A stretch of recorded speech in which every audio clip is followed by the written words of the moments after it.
Muy buenos días, ¿cómo están, queridos amigos? Hoy nos encontramos en un nuevo episodio de nuestro podcast Política y Tequeños, una iniciativa de la Fundación Nuevo Ciudadano en alianza con Konrad Adenauer desde Santiago de Chile. Para la comunidad hispana donde nos encuentren, hablamos de política y de actualidad. Hoy nos encontramos con María Corina Roldán. Ella es venezolana, CEO y presidente de Elevation Group, es una firma consultora de estrategia política y cofundadora de Grupo Noay, que es una agencia de comunicaciones.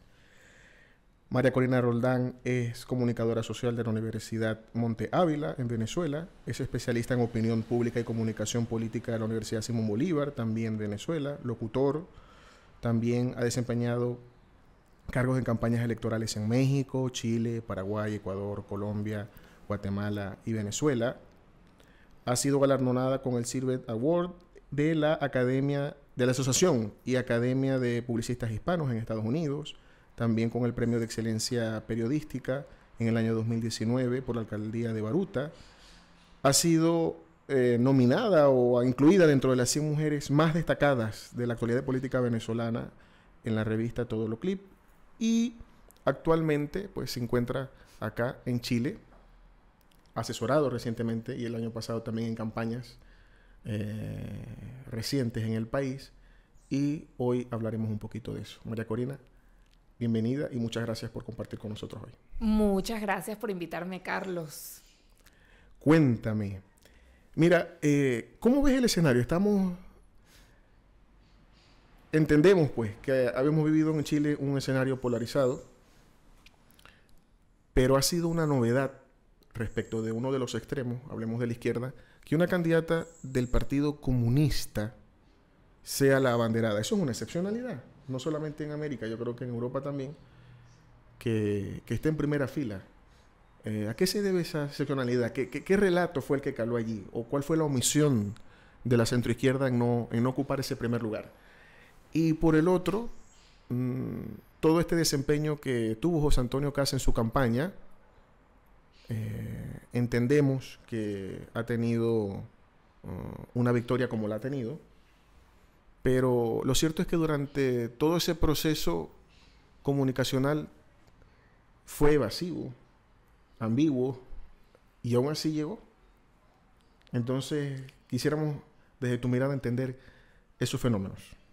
Bueno, creo que aquí se comprenden muchos factores para haber llegado a este punto en donde las dos opciones para una segunda vuelta en Chile sean precisamente las dos opciones que se encuentran en los extremos del espectro político. La verdad es que creo que antes de hablar del hecho de que por el lado de la izquierda esté una candidata del Partido Comunista, creo que primero tenemos que irnos un poquito al pasado y al pasado reciente aquí en Chile, sobre todo hacia lo que viene siendo la época del estallido social, que fue realmente donde mucho de la emocionalidad alrededor del espectro político de la sociedad floreció de alguna forma. Tenemos que entender que Chile, en su historia reciente, todavía se encuentra una dictadura que todavía semella, que todavía afecta en el inconsciente colectivo. De hecho, yo diría, y siempre lo recalco, es una herida que aún está abierta. Y una de las cosas que ocurren normalmente en las sociedades que viven dictaduras y que están en procesos muy recientes es que esas transiciones a la democracia, aunque la gente piense que la transición a la democracia dura 6 meses, dura 1 año, dura 3 años, realmente son un poco más alargadas en el tiempo, porque precisamente para las sociedades poder sentirse en democracia propiamente toma un tiempo importante. ¿Y por qué quiero resaltar esto? Es que las transiciones dejan un profundo descontento en las sociedades, porque las transiciones de un proceso dictatorial a una democracia por lo general requieren acuerdos que generalmente no le gustan a la sociedad o no complacen los deseos de la sociedad. Claro, porque la política es transar, ¿no? Exactamente. Cuando tú dignificas la política reconociendo al otro, que no quiere decir que le ganes legitimidad, simplemente reconoces que por X o Y razón tiene fuerza, tiene poder, pero también dignificas porque generas empatía. Y esa es la política. Entonces, si es así, ¿por qué es tan traumático? Bueno, pero es que es traumático precisamente porque después de que vives un proceso dictatorial, lo mínimo que normalmente una sociedad pide es justicia. Y normalmente, y tenemos que ser francos y viendo la historia, muy difícilmente hay justicia. Hay puesta en escena de la justicia. Pero la verdad es que muchos de los dictadores siempre se les da amnistía para que puedan entregar el poder y para que en efecto se pueda transicionar a una democracia. Ojo, cuando digo empatía, Ajá. me refiero a que no es algo en una connotación sentimental, Sí. sino que logras comprender cuál es el problema del otro. Y aquí pareciera Claro. que se desconocen las No, visiones es de que los se otros. desconoce, pero es precisamente por eso, porque, y ahí voy a terminar la idea. Lo que pasa con estos procesos transitorios es que al final queda esa emoción desatendida y tenemos que recordar que la movilización política siempre es emocional, o sea, siempre tiene un factor emocional al final. Y esa emocionalidad reprimida termina pasando de generación en generación, ¿ya? ¿Por qué? Porque en el fondo actualmente tú hablas con un joven en Chile que no vivió la dictadura o que no vivió un proceso como el de Allende o que no vivió esos momentos políticos que realmente generaron una situación colectiva importante y siempre te va a hablar desde una emocionalidad que viene casi como heredada de parte de unos padres o de unos abuelos que sí lo vivieron. Eso que Ajá. dices es cierto. Me estoy acordando, tú sabes que en Europa hablan de países fantasmas. Ajá. Por ejemplo, Austria-Hungría es un país fantasma porque, por ejemplo, las regiones de Transilvania en Rumania Ujú. o la región de Transilvania en Rumania vota de una manera distinta a Valaquia. Sí. Y cuando tú ves el mapa de lo que era Austria-Hungría, esa región era parte de Austria-Hungría. Y lo mismo sucede, por ejemplo, en toda la región de Pomerania, del occidente polaco, que votan Ujú. de una forma diferente al centro de Polonia, y esa zona era parte del Imperio Alemán. Sí. Y eso fue hace 100 años. Imagínate cómo... Y la misma Alemania ahorita. Sí, pero La Alemania democrática vota, o lo que era la Alemania democrática, vota diferente a lo que era la Alemania federal. exactamente. Y eso es un ejemplo aplicable no solo a Alemania. Vámonos nuevamente aquí al caso chileno. O sea, no hay proceso de elecciones en donde dentro del discurso no aparezca ni Pinochet ni Allende. Y eso es una realidad. Siempre, tanto de un espectro como del otro, aparecen como una especie de fantasma, bien sea o para inducir miedo o para inducir admiración por parte de algún candidato. Y siempre dentro de la discusión están estos procesos que son históricos, que ya ocurrieron, que ya se supone que hubo una transición, que ya hubo un proceso, entre comillas, de perdón, de vamos a apostrar a la democracia, y aún así siguen apareciendo. Fíjate que dentro de este proceso de elecciones, una de las grandes discusiones es que en efecto no había prácticamente ningún candidato político que dentro de su historia o carrera política no hubiese algún apoyo a alguna dictadura. Bien sea una dictadura de aquí mismo de Chile o una dictadura foránea, ¿ya? Entonces, volviendo a ese punto y ya tratando de concluir esto, en el estallido social fue realmente lo que toda esa emocionalidad reprimida por tantos años básicamente Afloró. terminó estallando. Y al terminar estallando, ya una vez que sale, es muy difícil volver a recogerlo. Y fíjate que justamente después del estallido social fue donde empezó dentro de Chile este proceso político que se fue demasiado a los extremos, porque en la última presidencial también, recordemos, fue una segunda vuelta de extremos también. Entonces, donde se fue tan a los extremos que poco a poco el centro político o esa famosa concertación o esa política con criterio se ha ido como perdiendo porque tampoco ha sabido cómo reaccionar a este movimiento de la sociedad. De hecho, podemos ver en estudios de opinión pública, podemos ver en los mismos discursos cómo hay políticos, cómo hay opiniones plasmadas ahorita dentro de la sociedad chilena que van contra derechos humanos, que van contra lo que es básicamente lo lógico a nivel político para llevar una sociedad donde Hemos escuchado candidatos diciendo que van a poner minas en la frontera para acabar con la migración, o que van a separar niños, o por el otro lado hemos visto niños cómo... de su familia. Sí, niños de su familia, pues que van a separar niños de sus padres, o por otro lado hemos visto otros candidatos que han desconocido por completo dictaduras actuales que a ver, personas de su mismo factor político, porque este es el caso específico de Janet Jara, que ella está hablando de alguna vez dijo que era una democracia distinta. El mismo hecho de que sea comunista, con el respeto de todas las ideas, sin embargo, es un hecho histórico, nos guste o no, lo que el comunismo ha heredado al mundo, y han sido, o esa ideología ha sido la responsable de millones de muertes, de millones de desplazados, incluso más atroces que el nazismo. Total. Y aún así, hoy por hoy, tenemos una candidata comunista que no es censurada por su idea. Ojo, con lo grave que, repito, fue el comunismo para la historia en el siglo XX, y aún así está allí. No, y no solo eso, sino que, y hablando específicamente del comentario que ella dijo, que es que Cuba y Venezuela son democracias distintas. Diferentes, sí. Diferentes. El Partido Comunista de Venezuela es opositor al régimen de Maduro. Sí, o sea, es que, además... hay una desconexión total de la realidad del Partido Comunista chileno con el Partido Comunista venezolano. No, definitivamente. No se comunican, no se telefonean definitivamente, ¿no?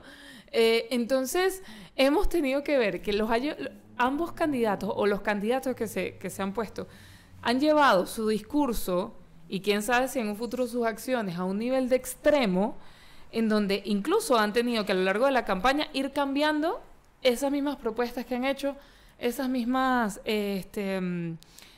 planteamientos, porque a veces se van demasiado al extremo. En el caso, volviendo al tema de Janet Jara, ella, bueno, ahorita dice que sí, que el régimen tiene que tener una salida porque ha violado muchísimo los derechos humanos y yo no sé qué cuento. Entonces, ella ha cambiado ahí un poco el discurso. Pero también, en el caso de José Antonio Kast, bueno, ya enfocado en su discurso, por ejemplo, migratorio, que es como normalmente el que está como un poco más llevado de los pelos, por decirlo de una forma más coloquial. La verdad es que ha empezado a decir como que, bueno, ya no es que los voy a sacar, ahora es que los voy a invitar a irse por su cuenta, o yo no sé qué te ha tratado de suavizar. Yo creo que como todo, una cosa es el discurso de las primeras vueltas, sí, y otra cosa el discurso de las segundas vueltas. Pero lo cierto es que, y esto lo digo, o sea, al menos es la perspectiva que nosotros podemos tener, es que desde el equipo, que José Antonio no gobernaría solo, ¿no? Tendría que transar, ni siquiera tienen mayoría en la Cámara, tendrían que transar al menos con el PDG, que eso es otra pregunta que hablaríamos ahorita. Sí. Y en el Senado están empatados. Y la reforma legislativa que implica el poder llevar a cabo o ejecutar parte de esa política pública implica acuerdos con sectores que en principio han dicho, no, esto tiene que ser abordado de otra forma. Pero aún así, ¿qué pasa o por qué, conociendo los antecedentes de estos candidatos, de los que quedaron y de los que casi quedan, como Parisi, casi queda, a la gente, ¿por qué no le importa eso? O sea, yo quiero pensar que ingenuamente que el pueblo debería ser un poco más racional, pero no. Es que son muchos factores, Carlos. A ver, aquí porque hablamos, por ejemplo, de un factor contextual que es histórico y que mueve emocionalidades bajas de la sociedad.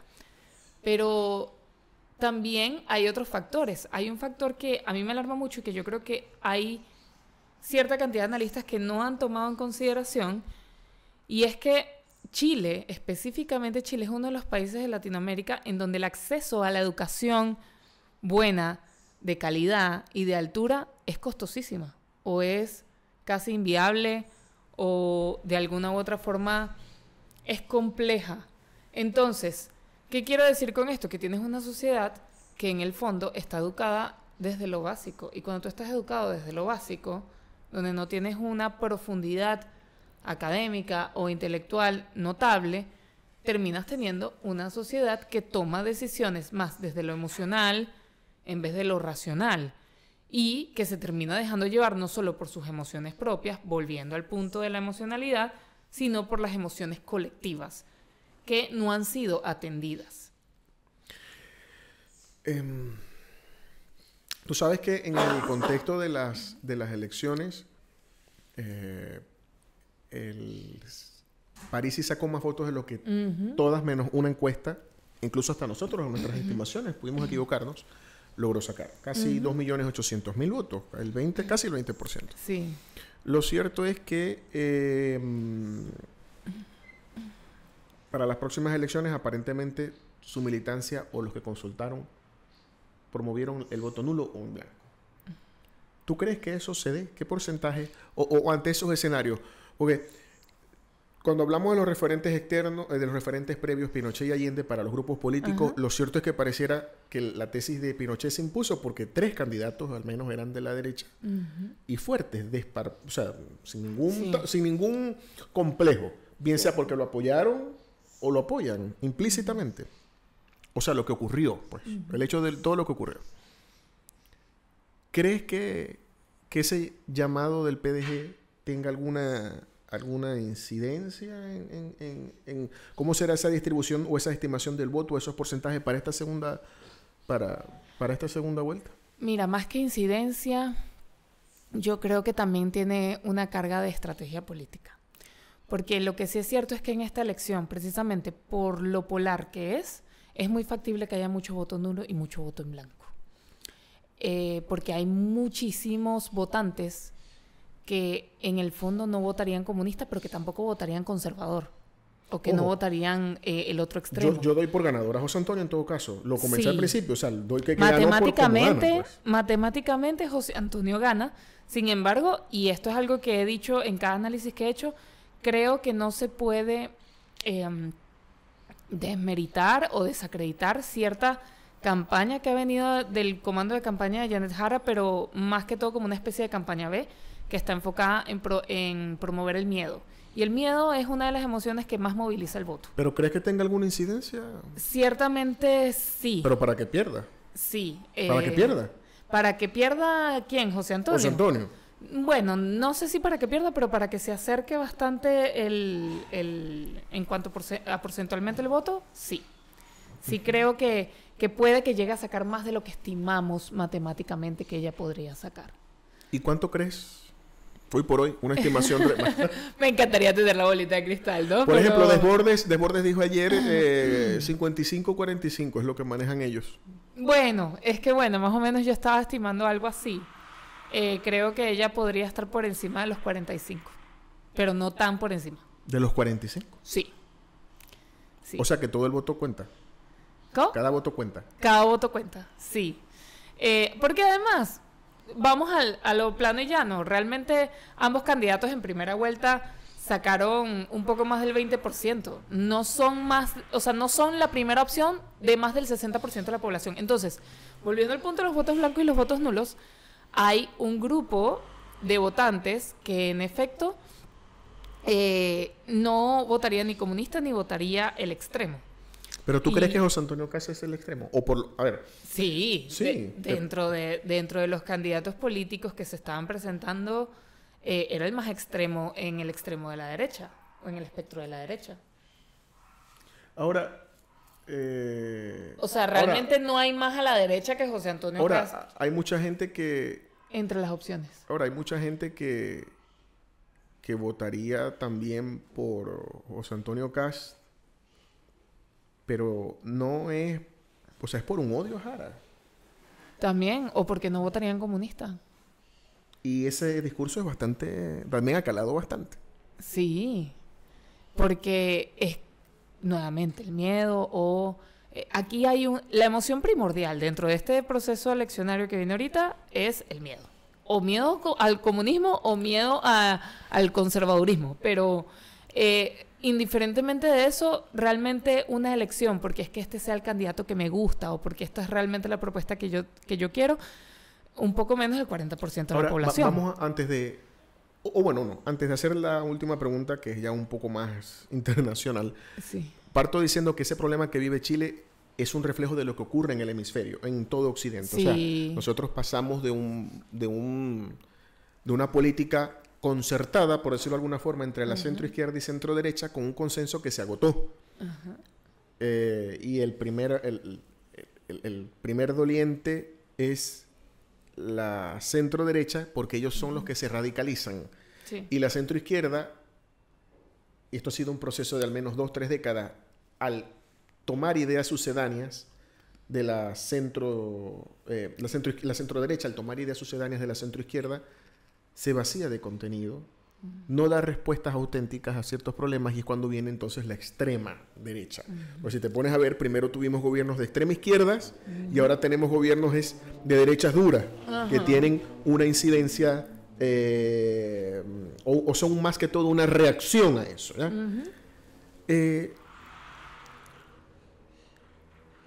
¿Cómo podemos solucionar ese tema? O sea, ¿cómo podemos darle una solución? ¿O cómo podemos reencauzar ya para culminar esas ideas del centro ante este escenario más exigente? Realmente son tiempos difíciles para el centro político. Y he tenido esta conversación ampliamente porque la verdad es que una de las cosas más importantes a la hora de ver una elección para hacer una estrategia, como es mi caso, es que es esencial ver el contexto político, porque las elecciones se ganan es con el contexto político. Tú tienes que adecuar básicamente mucho de tu ideología al contexto político para poder apalancarte y ganar. Entonces, el contexto político actual no acompaña al centro, pero eso es porque hay una creencia dentro de las personas actualmente de que la democracia es un sistema que ya está obsoleto, y eso lo podemos ver en muchísimas encuestas. Yo no estoy de acuerdo con eso, ¿ya? No, ni nosotros tampoco estamos. Sí, pero lo puedes ver en encuestas que hay un porcentaje de la población, sobre todo en el ámbito latinoamericano, que considera que la democracia ya es un sistema que no les responde a lo que requieren, que es un sistema que termina generando decepciones, bien sea porque los líderes políticos no están dando la talla o porque son personas que sencillamente no están a la altura de ejercer un cargo público por casos de corrupción, por casos de incompetencia, por casos de lo que quieran. Y lo segundo es de que la democracia ya no sea considerado un sistema político viable, es que al haber tanta polarización, porque la polarización termina siendo mundial, porque hay descontento con los líderes políticos actuales, se termina cayendo en discursos que calan el autoritario y se termina considerando por parte del elector o por parte de la sociedad que el que está en el centro político es alguien como guabinoso, es alguien que no está definido, es alguien que va para un lado y va para el otro. Cuando en el fondo el centro político, desde mi perspectiva, es el grupo de personas que ven un problema y buscan la solución. ¿Por qué? Porque es muy fácil ser de derecha, le echas la culpa a la izquierda, y es muy fácil ser de izquierda, le echas la culpa a la derecha. Eso para mí ha sido así siempre en el ámbito político. Pero el centro político tiene que buscar la forma de sí, ser más duro con su discurso, o más que duro, ser más contundente, porque también dentro del centro político a veces se cae lastimosamente en esa actitud guabinosa por no querer dentro de los acuerdos estar en descontento con un lado o con el otro. Ahora, eso es un problema de identidad, es decir, la centroderecha o la derecha conservadora o la derecha católica de centro se ha visto vaciada respecto a una idea novedosa o respuesta novedosa a problemas que están. Porque el asunto es que la izquierda, llámese Frente Amplio, aterricémoslo acá en Chile. Sí. Boric, todo este grupo de jóvenes dieron una respuesta, entre comillas, novedosa o interesante a problemas concretos, y lo que hizo la derecha tradicional es simplemente criticar, pero no dar su respuesta a ese problema. Y eso ha pasado, no solamente acá en Chile, ha pasado en toda Hispanoamérica. Es que de hecho, mira, hay un discurso que dio Jimena Rincón, presidenta de Demócratas, que realmente creo que responde perfectamente a esto. Ella estaba explicando que realmente más allá del tema de la derecha y la izquierda, o de que si ella iba para un lado o para el otro, la gente lo que tenía que terminar por ver era que ellos como partido, como demócratas, cuando quieren hablar del tema de pensiones, la derecha termina por ignorarlos, básicamente. Y cuando quieren hablar del tema de seguridad, la izquierda termina por ignorarlo. Con escosor, sí. Sí, con escosor. Entonces, lo cierto es que ellos como centro político están tratando de abarcar todos los problemas que en efecto afectan a los chilenos, pero que finalmente por no encontrar el consenso con ambos lados, es que termina por seguir persistiendo como un problema. Sí, y al final se quedan solos ellos, pues. Pero bueno, es una cuestión coyuntural, hay que hacer un esfuerzo. Sí. Mira, finalmente, ¿qué tanto en la política comunicacional de campaña tuvo incidencia el tema venezolano? Lo que está pasando ahorita en el Caribe, María Corina, Maduro, por parte y parte.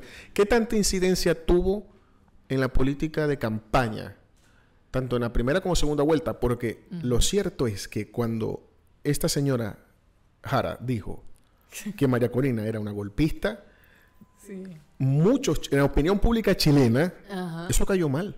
Obvio que cae mal. Teniendo diferencias o no con Machado, pero lo cierto es que les cayó mal. Obvio que cae mal.